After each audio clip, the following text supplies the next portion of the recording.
Hi everyone, it's Kino here. Welcome to this Ashtanga Yoga beginners class. When you're starting off the Ashtanga Yoga method, an important thing to really understand is the technique of how to work your back bending. Back bending in Ashtanga Yoga is a really deep way to align breath, body, and mind. And if we orient towards the inner work of back bending in the Ashtanga practice, then your body will be safe and you'll be assured that you can do the deeper work of the practice. Let's dive a little bit into Ashtanga Yoga back bending. Our first back bend is upward facing dog. So let's come to the hands and knees, and we're going to build up to upward facing dog with an understanding of spinal extension. So let's take the movement of cat and cow from the Hatha Yoga tradition and just work on that. So let's inhale, extend the spine, your hands are shoulder width apart, the knees hips width apart, and then exhale, round the back. Let's do that 2 more times. Inhale, extend, so feel each joint of the spine, and then exhale, let's round. Good. Let's do 1 more. Inhale, extend, and then let's stay in the extension and just tune into what you feel. The shoulder blades move down the back and a little bit towards each other.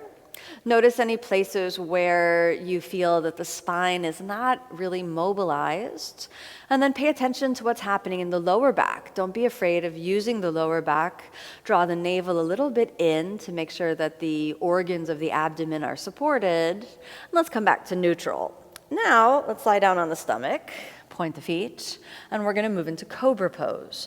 So roll the shoulders again down the back, and now we're rooting into the elbows. One of the most common mistakes that people make when you're doing upward facing dog, working Ashtanga Yoga from a back bending perspective, is that they push down and hunch a little forward and then end up kind of compressing the lower back. So if you feel yourself rounding or pushing your pubic bone into the ground, this might mean that the back bending is not really being articulated in the most efficient pattern. So let's try to find that cat and cow movement again. So if we can feel this position is not where we want to be, but it's that extended spine position. So now draw the navel a little in, start to recruit the erector spinae, which are the long muscles that line the spine.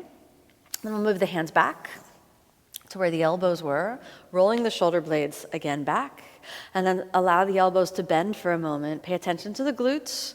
If we start to squeeze the glutes right now, we may start to compress a little bit the lower back. Not forever, just right now.